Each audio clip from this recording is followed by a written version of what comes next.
Just 2 weeks after the country suffered what I think is a devastating loss in November of 2024, when convicted felon Donald Trump was reelected to the Oval Office, I had the opportunity to take my 10-year-old daughter to France for the first time. And this had been a long planned family trip, the focus of which was to be Paris, some of the surrounding areas, but we wanted to make sure that we took our little girl to Normandy. So we took the train to Bayeux and we went to the D-Day beaches, Omaha Beach, Juno Beach, and we made sure that we stopped at the American Cemetery in Normandy because we wanted to show our daughter what sacrifice looked like. Real sacrifice, true sacrifice, what it looked like. And as we sit here today and we acknowledge and recognize that it's Memorial Day, I wanted to take just a few minutes to speak with you about the impact of that visit and why it weighs so heavily on my heart and my conscience right now. So as you know, we celebrate Memorial Day, and it is to, I guess celebrate's kind of a tough verb, right? We really use this day, and we should use this day to honor the memory of fallen American service members, those who paid the ultimate price in the defense of our nation, of our country. The ultimate sacrifice being the loss of life. And we also recognize the sacrifices of loved ones, next of kin, family members, support systems, those people that were there for those American service members who lost their lives in the defense of democracy.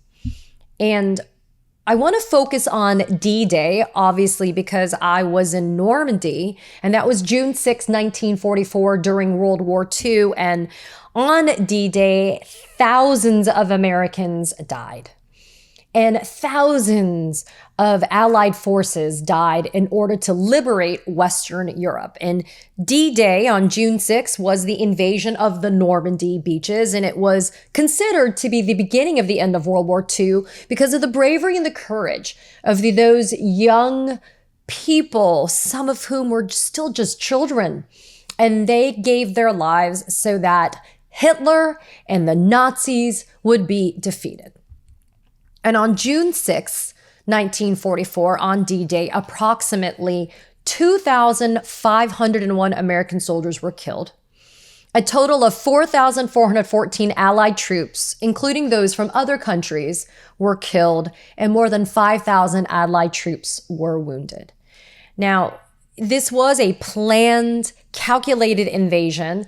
And when I went to the D-Day beaches, I was struck by the sheer expanse of the beaches. For those of you that haven't been, it's not just a small sliver of sand. It is this huge, wide expanse of sand and land. And it just emphasized in my mind how absolutely exposed and vulnerable these Allied soldiers were when they landed on those D-Day beaches. They were picked off by German soldiers so easily. These German soldiers were situated at the top of the cliffs, and they just gunned down and mowed down all of these young people. And it was terrifying to see yourself so small in this huge, wide expanse of beach, and to think how absolutely horrific it must have been to have to go through that experience on June 6th. And it only took weeks. I want to emphasize this. It only took weeks for Hitler's forces to take over France. And if you think about how quickly the Nazis were able to gun up and gin up support, and how quickly they were able to forcibly take over countries, you have to stop yourself and ask why. Why was it so possible for somebody like Adolf Hitler to be able to do that?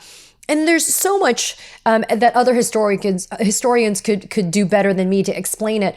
But I think about climate and environment, and I think about just the right conditions for that type of mentality to take hold, that type of horrific philosophies to take hold. And I think about how helpless France must have felt, and other countries must have felt after they were invaded by the Germans.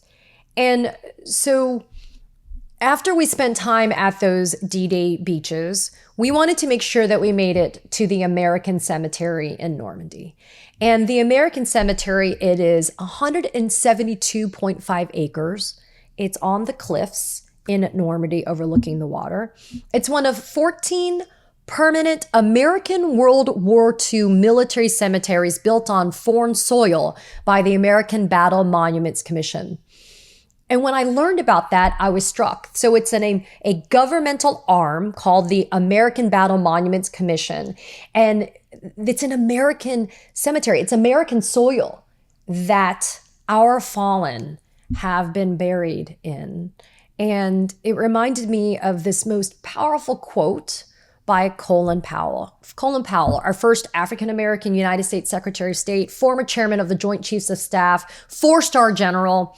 And this is what Colin Powell said. He said, over the years, the United States has sent many of its fine young men and women into great peril to fight for freedom beyond our borders. The only amount of land we have ever asked for in return is enough to bury those that did not return. So the World War II cemetery in France holds the graves of nearly 9,400 war dead, 9,400 war dead, and there are nearly 1,600 names on the walls of the missing. This is hallowed ground. This is a hallowed day, Memorial Day. Yes, we enjoy it as a federal holiday. People have the day off. They're doing barbecues and going swimming, and they're enjoying air and sea shows. But this is a hallowed day. And the irony is you celebrate and you enjoy this day because other people paid the ultimate sacrifice so that you could have the luxury and the privilege of this day. And one thing we wanted to make sure we did when we were at the American Cemetery, my husband insisted on this, and I'm so grateful that he did, is at around 4 or 5 p.m., depending upon the season, they play taps and they lower the American flag. And as you listen in just utter silence to taps being played, and you watch that flag being lowered, you can't help but feel humbled by the sacrifice, to feel grief for the loss, and to just feel the utmost respect and admiration for those that have the courage that I don't have and others don't have to be able to serve an entire country, but to also serve a purpose and to serve a philosophy of the defense of democracy. It is something that is profound to me and should be equally profound to you. So, of course, today, convicted felon Donald Trump, twice impeached, quadruple indicted, found liable for sexual abuse, civil fraud, defamation, and having been convicted of 34 felonies, that Donald Trump, purportedly the president of the United States, instead of honoring how hallowed and important and serious Memorial Day is, he issues this screeching Truth Social post in all caps wherein he attacks former President Joe Biden, who's not the president anymore. He attacks the judges and he attacks his political opponents. No mention of the loss of thousands of lives, no mention of their sacrifice, just this horrific screed that he pushes out. And it just really showed the lack of character that Donald Trump has. And then over the weekend on Saturday, Trump delivered the commencement speech or address at the United States Military Academy, also known as West Point, one of the most respected military institutions in our country. And you have these young, bright, incredibly smart, very talented young men and women that are about to embark on the next stage of their lives, and they hear rambling, ranting, incoherent, dementia-laden, just diarrhea of the mouth from Donald Trump. It was such a keen example of his lack of mental acuity and his lack of competency. He has no faculties that are left uncompromised. And during that speech, he talked about trophy wives, the destruction of DEI, no trans, and how this is what I wanted to read to you all. He said things like this, quote, "The job of the United States Armed Forces is not to host drag shows," which, by the way, is not true. It's a lie.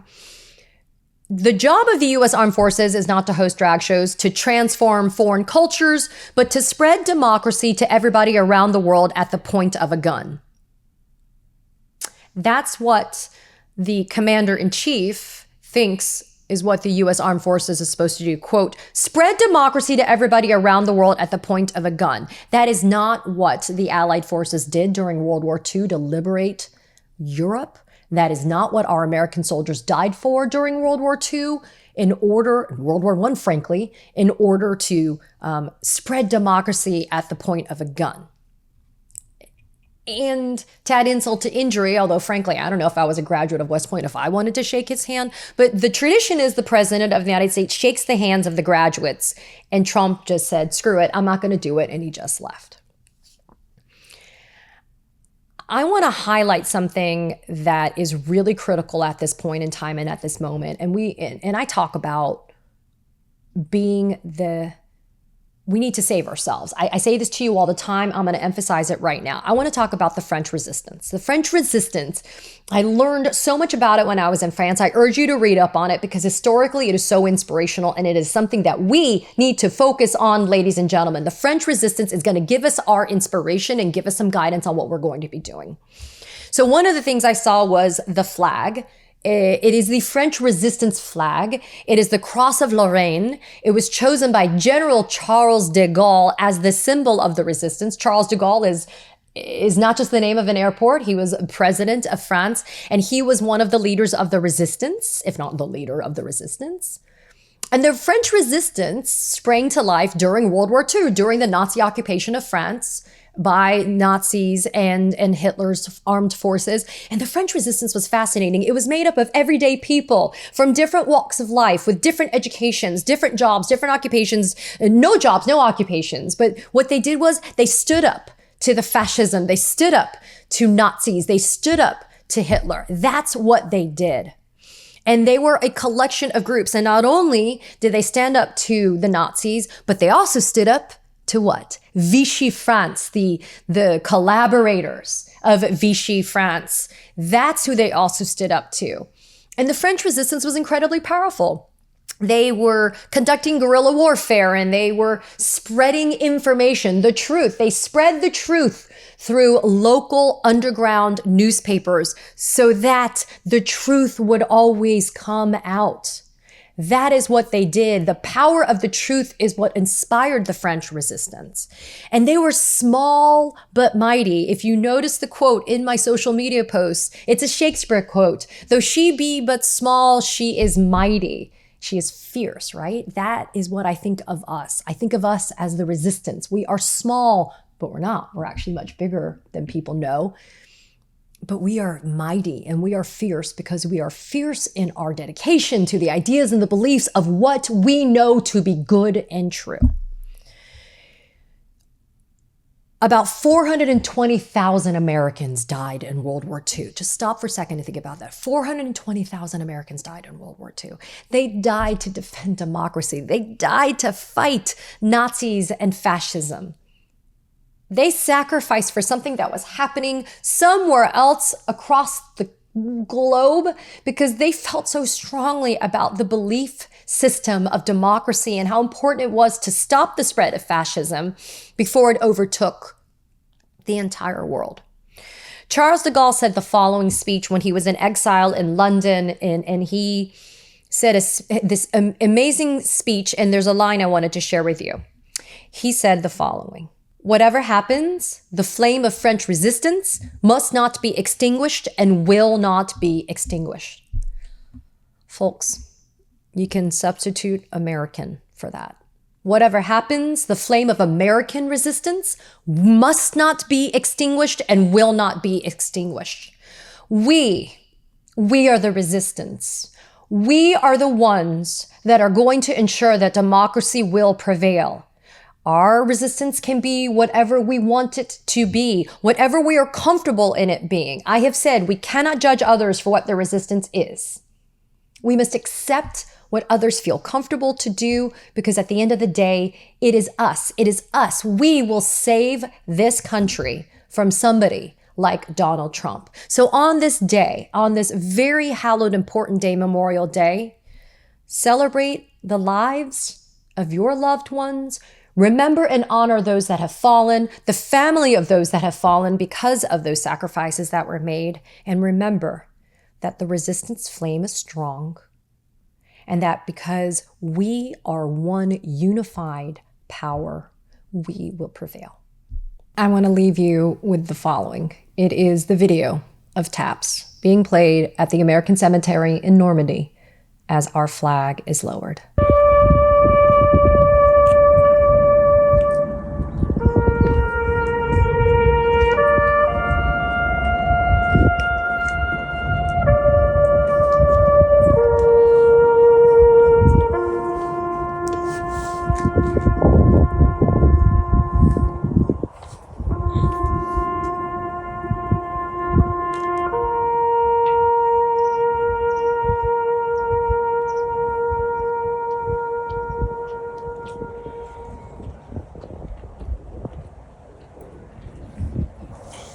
Be mad, be outraged, demand accountability. I'll see you on the other side. Katie Phang here. The truth matters now more than ever. So hit that subscribe button so you don't miss a thing. Thanks for watching.